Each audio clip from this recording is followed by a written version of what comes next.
No.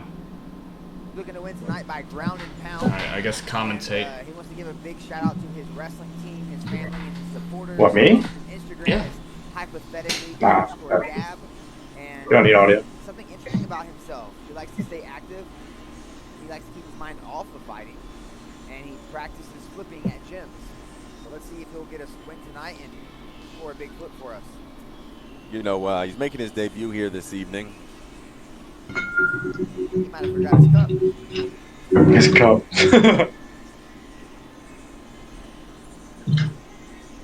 Last thing you want to forget in a fight. Oh, the Vaseline. Yeah, so, you know, it's interesting when we hit the road and come up to these places that have different rules than we have, you know, in the state that we conventionally run shows. Learning about the number of corners that they have to have as a minimum. That was an interesting detail yesterday. Yes, a few interesting details out here in West Virginia with the commission. But like you said, as with any commission in any state, they're all going to be a little bit different. Mm-hmm.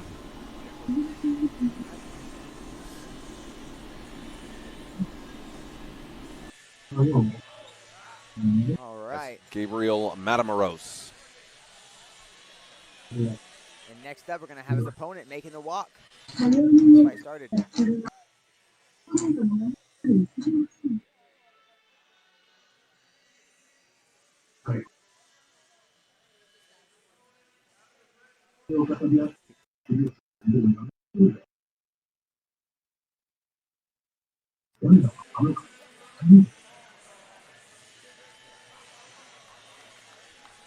All right, and now we have Maximilian Damian Chan making the walk. This is actually his second fight with Nuka. He is standing 5'5" at 125 pounds. His hometown is Hong Kong, and his gym is the Penn MMA gym. I guess by that gym name, he's also going to UPenn. His major is in theology. His fighting style is striking, and he has a record of 1-0. As I said earlier, he made his debut with Nuka in Orlando, and his fight prediction is he's going to gas him out in rounds 1 and 2, and then in round 3 he'll be going for the KO. He also likes making an entrance, as we see here. DJ is finding his song. All right. He wants to give a shout out to Penn MMA in Hong Kong. He said fighting to him is his meditation. That is an interesting statement. How you feel about that as a former pro fighter? I would concur with that. That's a good way to you call that an analogy. I like that. Meditation, fighting.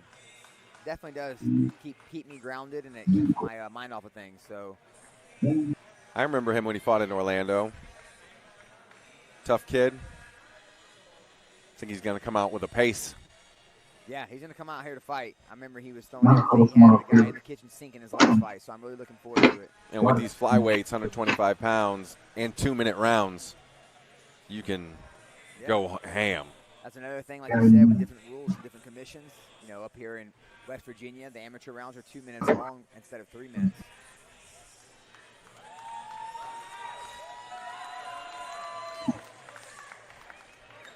This fight is brought to you by Forged Irish Stout. Another one of the fantastic supporters of Nuka MMA. I'm going to go grab a pint. I'll see you all We've got around. Gabriel Matamoros in the blue corner, Maximilian Damian Chan in the red. We are set for 3 2-minute rounds. Interesting. Their school colors are complete opposites of their colors. Here we go. As we suspected, Chan is right in his opponent's face, but Gabe's coming right back at him as well. Oh, grabs the rash guard. Ref didn't see it. Hey. Nice kick. Matamoros. Yeah, Maximilian's doing a great job at defending the takedown here. Gabriel's being relentless with it and gets it. Ends up running the pipe.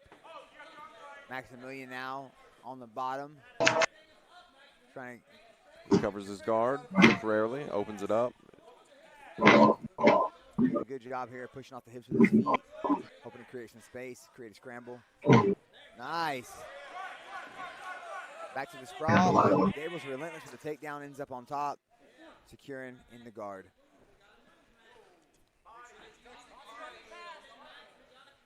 Oh, interesting get up there. Maximilian does a 360. Gabe ends up crashing back into him and landing into a half guard.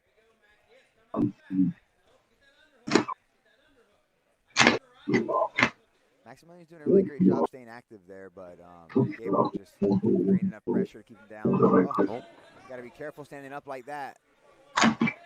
Oh, he got the guillotine in deep, it looks like. But Maximilian doing a good job of fighting out of it and getting up to his feet.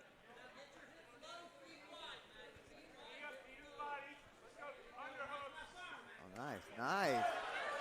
Good kick to the body. Right off the break, Maximilian getting after it. Gabriel closing that space, though, realizing he doesn't want to take those strikes for too long. Oh, popped him and dropped him. That was interesting indeed. That was a great shot right off the break. Maximilian hitting him with a lot here. Short time.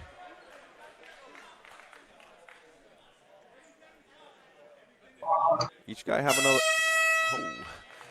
a little bit of success in that first round. Yeah, it's hard to score a round like that, to be honest with you. I think Matamoros with the takedowns and Maximilian with the striking. I think the drop has to weigh, though. You know, that's a big drop. It looked, I don't know if it was more of a shock that he got punched in that position and he kind of fell to get away from it, or if it was an actual drop. But either way, in the judge's eyes, that's got to be, scored as a drop. And I will give that round to Maximilian. Oh, the drop neutralizing the takedowns and the little bit of ground and pound in that position. Yep. That's an interesting take, Mitchell Tremali.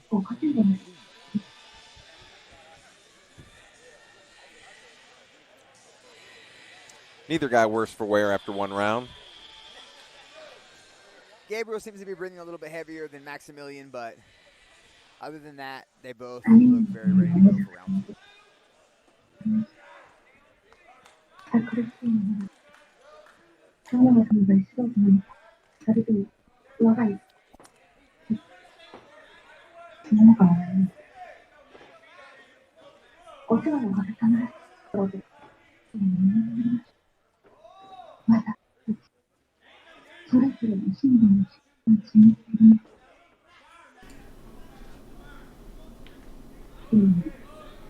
Gabriel was still hunting this and is still hunting that takedown.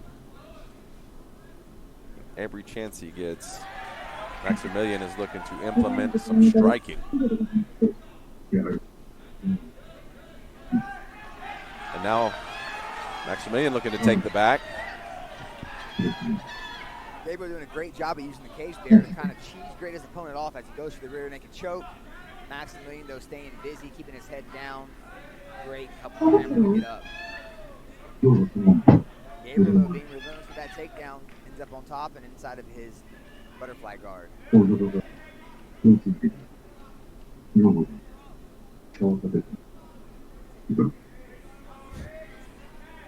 giving great advice over there. Not wanting to be on the bottom in an MMA fight. I can't concur with that, especially with him being a striker.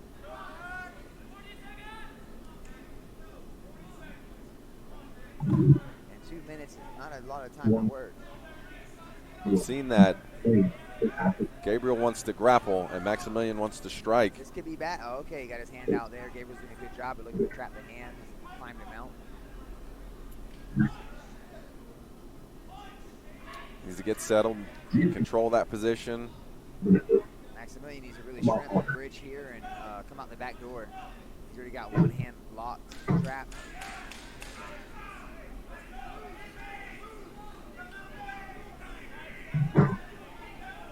All right, Maximilian puts out the back door, just as suggested by a lovely commentator a few seconds ago.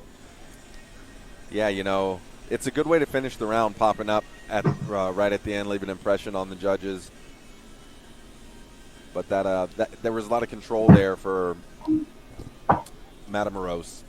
Yeah, there's a lot of control for most of the round, and it's like spending all that energy at the end of the round to get up. I would almost say just conserve it and stay there and hang out rather than spend that energy in the last few seconds. You know, if it had been a really close round, I could see it. But he was on bottom for most of that round. And it's like, I would save the energy, you know? But I know that's that fighter's mentality. They just want to make sure they're winning every moment, every second they can. 2 rounds down. We'll call it 1-1. See who can get it done here in the third. Yeah, it's nice. It definitely is 1-1, but it seemed like Gabriel is still breathing a little heavy, but Maximilian doesn't know what to do whenever Gabriel gets him down, gets on top.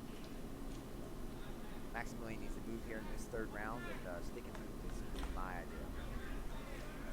And he goes right at him. Oh, there was a low shot. The ref doesn't catch it.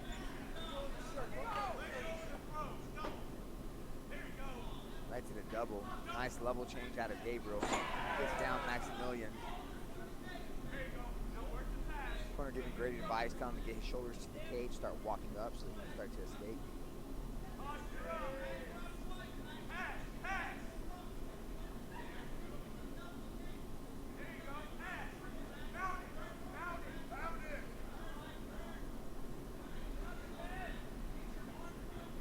Gabriel doing a good job here controlling, getting in between his opponent and the cage so he can't use it to get up.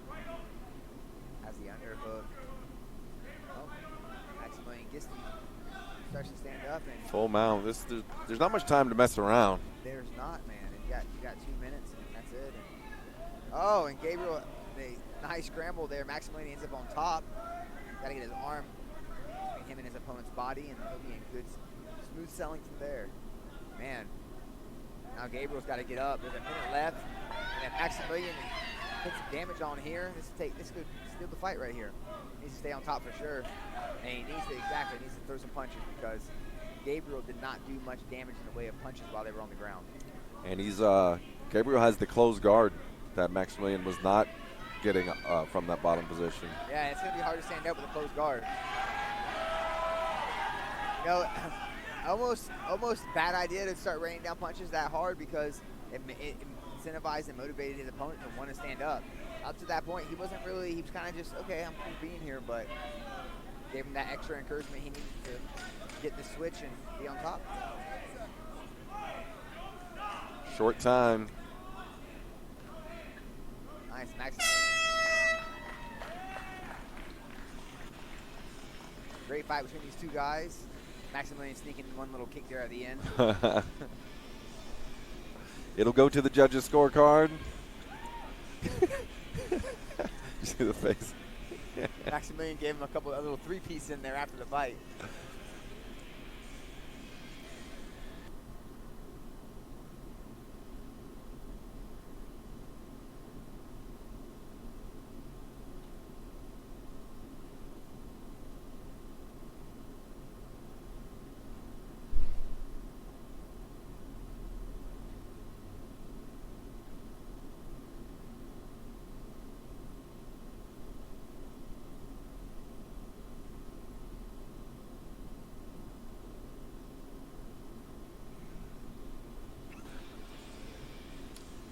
Three hard-fought rounds for these gentlemen, and it'll go to the judges' scorecards. Who do you got? You know, I'd have to give that fight to Gabriel. And by give, I mean that very loosely. He earned the fight, I believe, in those 3 rounds. Won the second and the third round with a dominant display of grappling. Yeah, if Maximilian could have kept it on the feet, he was getting the better of the striking every single time. But he did not have an answer for those takedowns or for that position. It'll be interesting to see how the West Virginia judges scored this fight, as this is the first fight that's went to the judges scorecard that I feel was pretty, Close. pretty close. A lot of back and forth every round. All right. Gabriel Matamoros. As expected, Gabriel Matamoros. Congratulations to him. This fight was brought to you by Forged Irish Stout. Grab a cold one today.